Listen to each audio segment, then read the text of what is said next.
So guys, ayan po guys, ang ating leftover na ating minimikos-mikos sa pagluto. So ayan guys, kung gusto nyo malaman, subaybayan nyo ang aking video. So okay, let's go, start na tayo guys! So hello everyone, welcome back again to my YouTube channel. So pasensya na kayo guys sa aking voice kasi kagigising ko lang. So by the way, kasi leftover to guys, so imikos-mikos natin para mabao ni Bunso. Okay guys, sana ay magustuhan nyo to. At before that, please don't forget to like and subscribe kung ikaw ay bago sa aking channel. Thank you for watching. So ayan, nakapag na tayo, init dito ng ating kaha. So hintayin lang natin kasi may mga tubig pa siya guys. So i-preheat muna natin. At ito yung ating garlic na mga sabog-sabog ng garlic guys. Garlic lang ang ilagay natin. Tapos ang ating rice. So ayan, fried rice po ang ating lulutuin na ngayon na pinaka-special. Kasi special ang ating lulutuin na fried rice. So ito, may rice seasoning tayo guys. So yan po, kaya special. Special ang ating lulutuin. So, ayan, may mga idea na kayo dyan kung paano nyo lulutuin ang mga leftover. So, ayan guys, may carrots ako. I-shredded ko lang yung carrots guys. At ito na po yung ang mukha niya. Na-shredded na natin yung ating carrots. So, ayan, mainit ng ating kaha. So, lagyan natin ng garlic. Kasi marami tayong mga sabog na garlic. Oh. Damihan natin paglagay ng garlic. Pag mayroon kayong mga maraming garlic guys, pwede nyo to, durugin nyo lang, lagyan nyo ng olive oil, pwede din ordinary na oil. Ayan guys, isang buwan na to guys, hindi siya nasira. Tapos ilagay nyo lang sa cooler nyo. So ayan guys, nakatipid kayo talaga sa garlic. Hindi siya nasisira guys.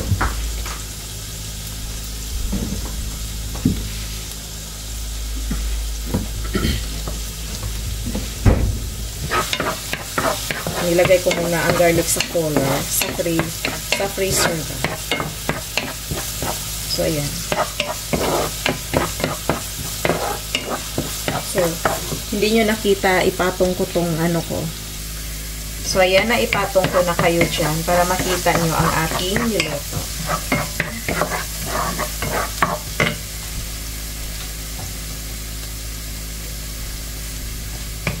So, ang ating beef to guys.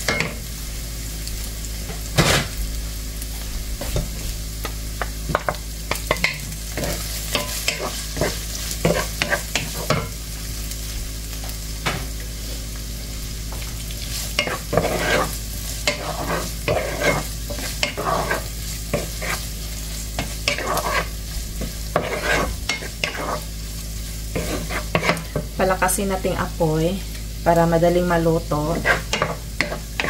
Pero tansyahin natin, bantayan para hindi masunog.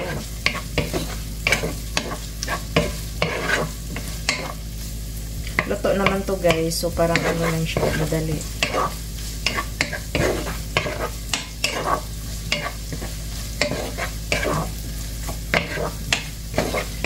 So hindi ako naglagay ng oil kasi yung ating garlic with oil na yun.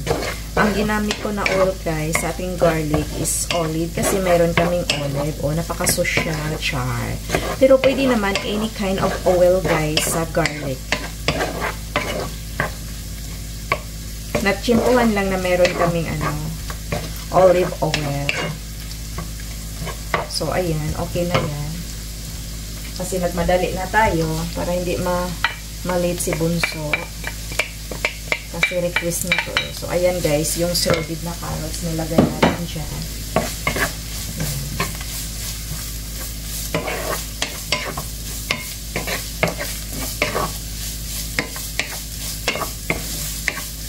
Nasa inyo na yung karami ng shredded na carrots. So, pahinaan guys para hindi masunog. Pinahinaan ko yung apoy kasi mag-ano pa ako ng aking rice.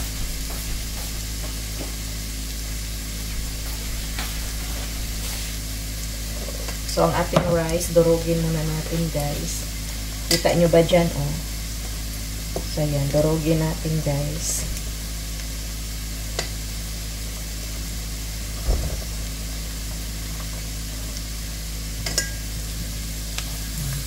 Kaliwang kamay, nagsugkay-sugkay. Kaliwang kamay naman, nagdurog-durog. So, hindi lang masyadong durugin. Ayan. Ganyan lang.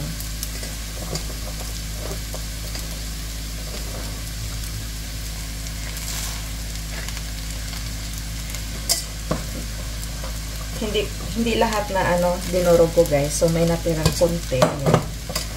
Ipapakita ko sa inyo. Ayan po, natira. Kasi, mayroon kasing arte na ayaw kumakain ng fried rice. So, kaya, tinirapan ko siya.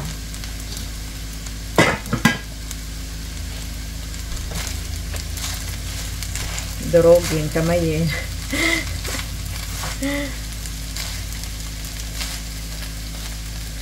Baka masabihin nyo, mapasok ako guys, hindi. Kasi yung rice natin malamig. Kaya hindi ko pa ma-feel yung init. Kasi malamig yung rice.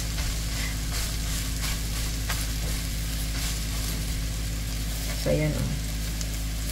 Pagkatapos, ito na. Durugin dito. So, tingnan nyo guys, diba? Napakaganda na.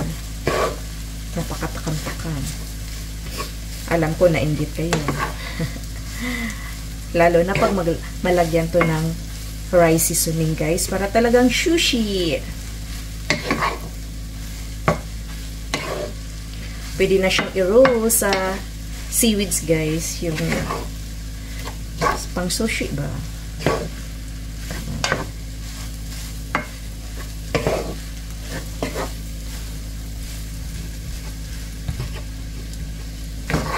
Ay, nako.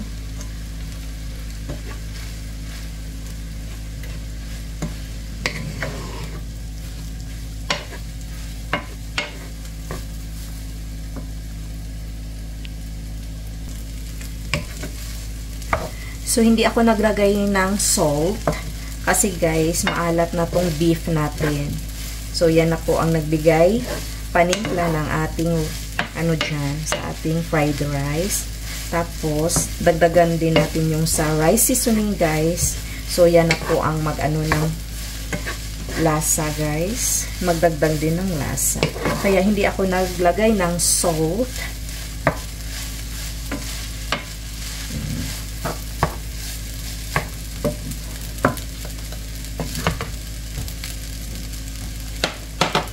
So, ito na rice seasoning guys is siya flavor. Salmon Furikake. Ano ba yan? Oy? Ininchik.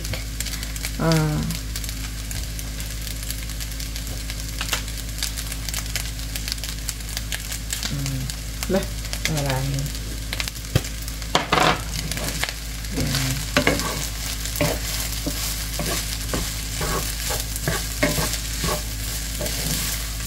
Sarap na to siya ibalot sa guys, yung sa sushi.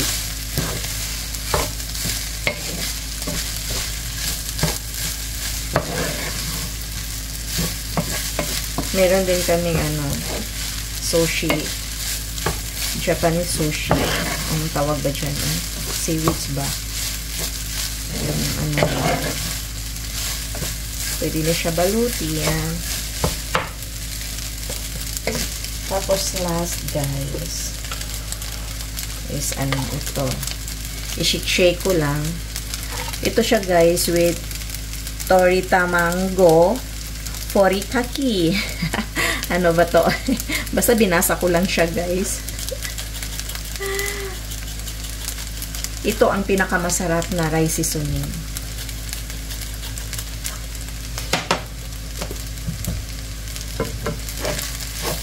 Yan.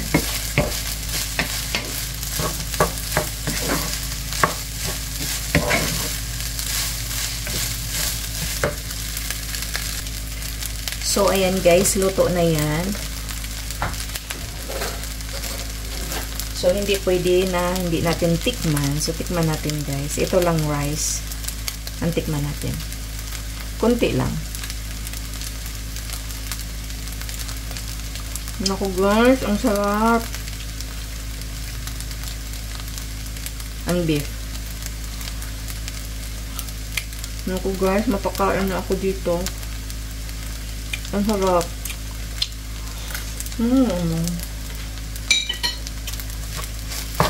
Sarap.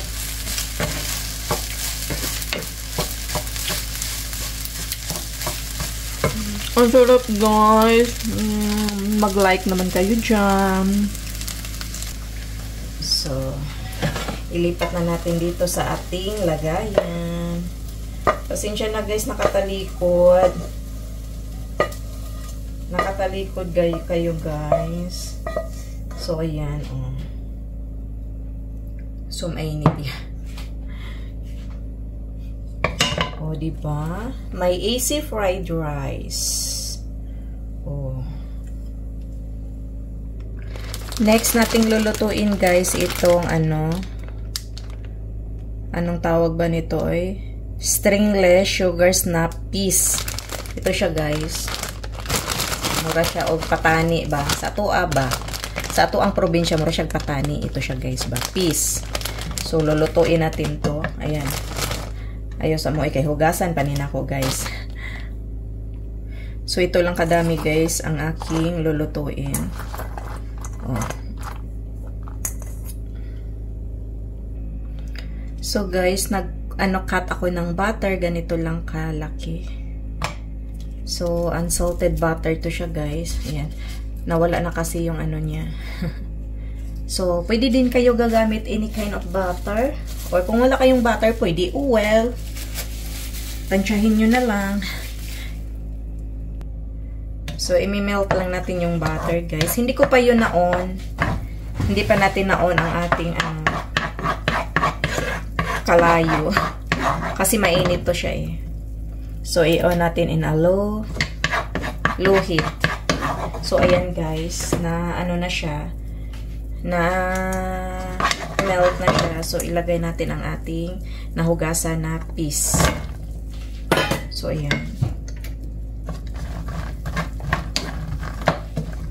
So, lagyan natin ng oyster.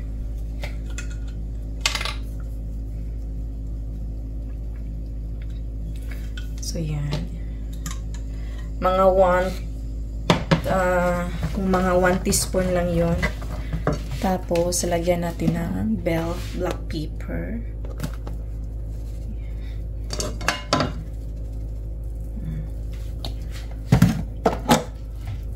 Lagyan natin ng paprika. Yan, paprika.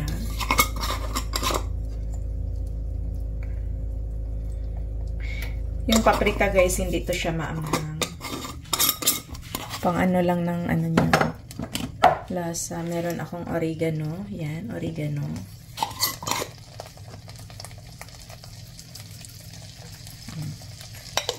Pang essence lang ba? Diba? Tapos, meron akong onion powder. Onion powder.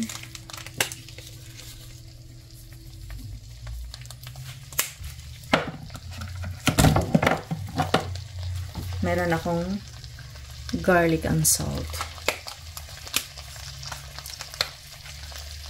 Garlic and salt. Yan.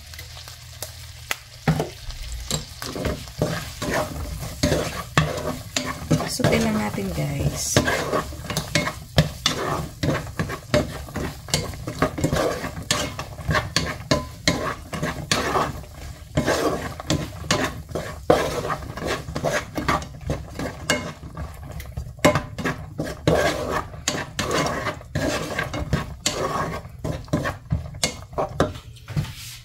At mag-clean up tayo habang hinihintay natin to na maano siya. Nasa preheat lang siya ha. Pero half cook lang to Half cook lang siya guys. So takpan natin. Ibalik muna natin yung ating mga kalat. Kasi walang ibang magliligpit kundi ako, hindi naman kayo. Siyempre.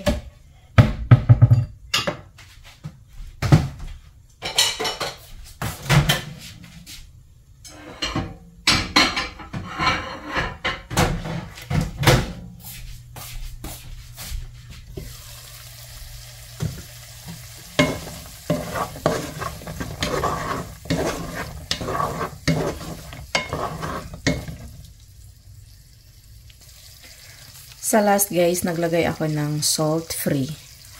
Ano ba to? Salt free. So yan. Big Cebu salt.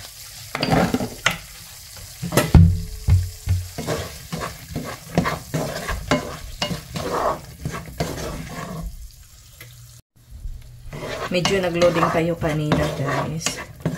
So ito na siya.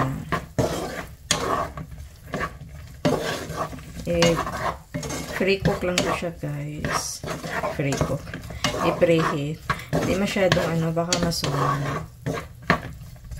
Nasa low heat lang to siya. Thank you for watching everyone. Please don't forget to like and subscribe kung ikaw ay bago sa aking channel. So ayan, i-prepare na natin ang baon ni Bunso. Kasi gusto niya ang piece guys, kaya nilagyan ko ng marami. See you in my next vlog guys. Thank you for watching and ingat sa lahat. I love you all. Yan guys.